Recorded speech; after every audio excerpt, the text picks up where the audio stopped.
Tayo ay maglilinis gamit ang kamyas. Tayo maglilinis po tayo ng kamyas.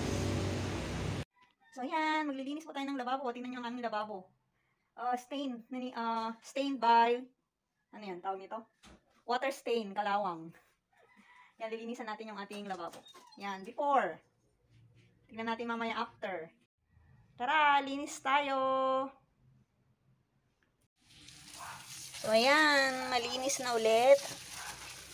Ayan, malinis na ulit ang ating lababo. Wala na yung stain. Ayan, so mga mami, mga nanay, mga mama, mga lola, tito, tita, ayan. Kung mayroon tayong kamyas dyan, mga nanay, gamitin natin siya. Effective. Effective talaga siya as a stain.